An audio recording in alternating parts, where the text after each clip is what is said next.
সদকায়ে ফিতর দেওয়া, ফিতরা দেওয়া, এটা হলো রমজানের শেষ আমল। এটা দিয়ে রমজান মাসকে আমরা বিদায় দিই। অন্য অর্থে এটাকে বলতে পারি যে রমজানের পরের প্রথম আমলও বলতে পারি, কারণ এটা শুরু হয় মূলত শাওয়ালের চাঁদ দেখা গেলে, ঈদুল ফিতরের চাঁদ দেখা গেলেই তখন এটা প্রযোজ্য হয়, যদি এক দুদিন আগে থেকে দেওয়া যায়। এই ফিতরাটা আমরা কেন দেই? ফিতরা দেওয়ার উদ্দেশ্য কি? নবী করিম সাল্লাল্লাহু আলাইহি সাল্লাম দুটি উদ্দেশ্যের কথা বলেছেন।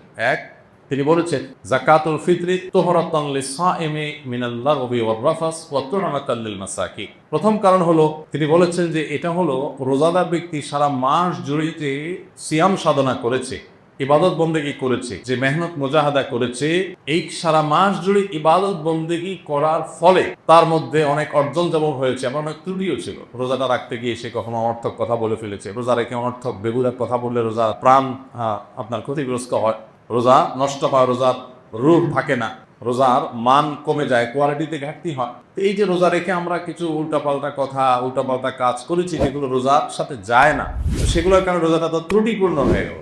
এই ফিতরা দেওয়ার কারণে সেটা রিফাইন্ড হয়ে যায়, সেটা ফ্রেশ হয়ে যায়, সেটা আল্লাহ তাআলা পরিচ্ছন্ন করে গ্রহণ করে। এই জন্য রোজার পুরা মাস, রমজানের পুরা মাস এবং সিয়ামের গুরুত্বটিগুলোকে ফ্রেশ করে সেটাকে আল্লাহর কাছে কবুলযোগ্য করে দেয় হলো ফিতরা। খুব বড় একটা বিষয়কে। আর দ্বিতীয় উদ্দেশ্য হলো তু'মাতাল লিল মাসাকিন, গরিব দুঃখীদের মধ্যে খাদ্য দান কর্মসূচি অংশ হিসাবে ফিতরা আল্লাহ তাআলা দিয়েছে। অর্থাৎ ইসলাম চায় যে ঈদের দিনটাতে অন্তত প্রত্যেক অভাবী মানুষের বাসায় খাবার থাকুক, কেউ যেন খাবারের কষ্টে না থাকে। এই জন্য ফিতরা আমাদেরকে পৌঁছাতে হয়। কখন পৌঁছাতে হয়? সেটা ঈদের চাঁদ দেখা যাওয়ার আগে থেকে। ফিতরা নিয়ে প্রতি বছরই অনেক আলাপ হয়, আমরা সেই দীর্ঘ আলাপে যাওয়ার সুযোগ সময় নাই। শুধু এটুকু বলি, আমরা প্রায় সবাই আমরা ফিতরার সর্বনিম্ন পরিমাণটা দেওয়ার চেষ্টা করি। নবী করিম সাল্লাল্লাহু আলাইহি ওয়াসাল্লাম ফিতরার যে অপশনগুলো রেখেছেন সেগুলো কিন্তু বিভিন্ন রকম, ভ্যারাইটি আছে। সেখানে একটা অপশন আছে সর্বনিম্ন, সেটাই আমরা নেই। এবং প্রতি বছর আমরা খোঁজ করি যে ফিতরা এবছর কয় টাকা ধার্য হয়েছে, 115 টাকা, তো দিয়ে দিলাম, বেঁচে গেলাম। যদিও পুরো পরিবার তরফ থেকে দিতে হয়, পরিবারের কর্তা যিনি, তার ছেলে মেয়ে, তার স্ত্রী, এমনকি ছোট বাচ্চা কাচ্চা, তাদের সবার পক্ষ থেকে, তারা একান্নভুক্ত জানা তার বাসার সদস্যের মতো, এমনকি যেই কাজের লোক, যারা বাধা কাজের লোক থাকে তাদের তরফ থেকে, এই সবার তরফ থেকে পরিবারের কর্তা দিয়ে দিবে। এখন সবাই দেখেন ফিতরা কত ধার্য হয়েছে। ভাই, ফিতরা সর্বনিম্ন যদি 1-150 বা তার সমমূল্যের খাদ্য হয়, তো ফিতরা সর্বোচ্চটা কিন্তু 1000, 2000 বা আরো বেশি হতে পারে। আপনি কিশমিশ যদি দিয়ে দেন তাহলে একরকম হবে, আপনি গম দিয়ে দিলে আরেক রকম হবে, খেজুর দিয়ে দিলে ভিন্ন রকম হবে। তো অনেকগুলো অপশন আছে। তো আমরা সর্বনিম্ন গমের আইটেমটা বেছে নিই, যেটা সবচেয়ে সস্তা, এটা দিয়ে আমরা দেওয়ার চেষ্টা করি। আপনি কিশমিশ যদি চিন্তা করেন তাহলে কিশমিশের কেজি কত আর গমের কেজি কত, অনেক বেশ কম হয়ে যাবে। এই জন্য আল্লাহ তাআলা যাকে যতটুকু সামর্থ্য দিয়েছেন তিনি সেইভাবে ফিতরা দিবেন। এবং ফিতরা হিসাবে যদি আপনি খাদ্য দেন অথবা নগদ টাকা দেন, আমার পরামর্শ হবে ওয়াজিব ফিতরা তো ওইটাতে আদায় হয়ে যাচ্ছে, এটা কোনো সন্দেহ নেই। নফল হিসেবে যেহেতু ফিতরার উদ্দেশ্য গরিবের বাসায় খাবার পৌঁছানো, সেই যুগে নবী সাল্লাল্লাহু আলাইহি ওয়াসাল্লামের সময় গরিব শুধুমাত্র এই প্রিন্সিপাল ফুড এগুলোর উপর নির্ভর করত। চাল, ডাল, আপনার ডাল তো না, আপনার গোশত অথবা আপনার আটা, ময়দা কিংবা গম, এগুলোর উপরে নির্ভর করতো মানুষ। কিন্তু এখন মানুষের জীবনের যে আপনার জীবন ধারণের যে পদ্ধতি, প্রক্রিয়া, মানুষের যে লাইফস্টাইল, সেটাতে যথেষ্ট পরিবর্তন হয়েছে। তো ঈদের দিনে গরিবের হাসি, গরিবের আপনার আনন্দ, এটাকে পরিপূর্ণতা দেওয়ার জন্য আমার পরামর্শ থাকবে যে ফিতরা হিসাবে যা দিচ্ছেন আপনি এক্সট্রা হিসাবে, এটা ফিতরার অংশ না, বোনাস হিসাবে, নফল হিসাবে আপনি তাকে পারলে 2 কেজি মুরগি কিনে দেন। গরুর গোশত অনেক দাম, 1 কেজি গরুর গোশত, 2 কেজি গরুর গোশত কিনে দেন, একটু পোলাও চাল কিনে দেন, একটু সেমাই চিনি কিনে দেন। আমি প্রতি বছর এই কাজটা করি আলহামদুলিল্লাহ। ফিতরা চা করা এর বাইরে একটা গরিব পরিবারের ঈদের আনন্দ হওয়ার জন্য বাসায় ভালো খাবার দাবার প্রস্তুত করার জন্য যা যা দরকার তার একটা প্যাকেট তাদের বাসায় পৌঁছে দেন, তাহলে তাদের আনন্দটা ষোলকলা পরিপূর্ণ হবে ইনশাআল্লাহ। এটা আমরা করতে পারি। বিশেষ করে দ্রব্যমূল্যের ঊর্ধ্বগতির এই সময়ে অনেক মানুষ যারা আমাদের কাছে মুখ ফুটে বলতে পারছে না, অনেক কষ্টে আছে। আমরা কল্পনা করতে পারছি না যে এই মানুষটা খাবারের কষ্টে আছে। এরকম অনেক ফ্যামিলি আপনার আশেপাশে আছে, আপনি খোঁজখবর নিলেই দেখবেন।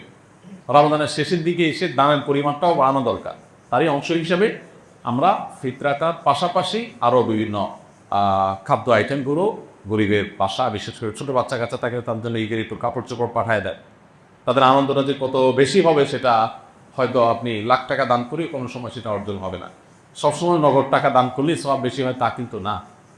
আমি সৌদি আরবে দেখেছি কিছু মানুষকে, সেখানে অদ্ভুত অদ্ভুত মানে নেকামরের প্রতিযোগিতাকারী মানুষদেরকে দেখতাম, যেটা মানে কল্পনাও করা যায় না যে মানুষ কত ভালো কাজের জন্য খোঁজে। আমার একবার মনে আছে যে কোনো একটা সুপার শপে কেনাকাটা শেষে, এরকম রমজান মাসেই হবে, আমি বিল দেওয়ার জন্য কাউন্টারে আসছি।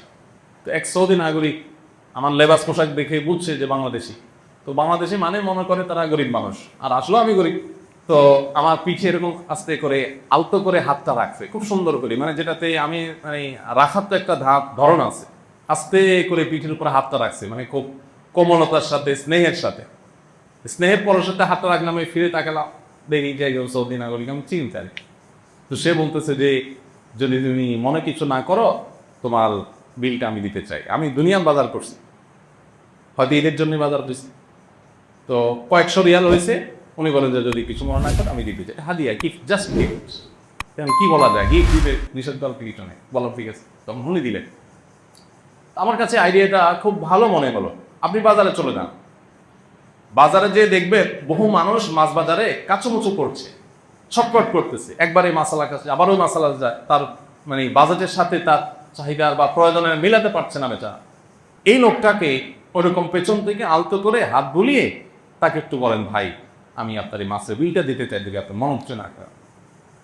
আপনি দেখেন যে কোনো একটা বাচ্চা, গরিবের বাচ্চা, সে হয়তো কোনো একটা মুদির দোকানের পাশ দিয়ে ঘুরছে, কোনো একটা খাবার দোকানের পাশ দিয়ে ঘুরছে, বারবার কাচুমুচু করছে, খেয়াল করে তাকে ওই খাবারটা একটু কিনে আপনি হাতে তুলে দেন।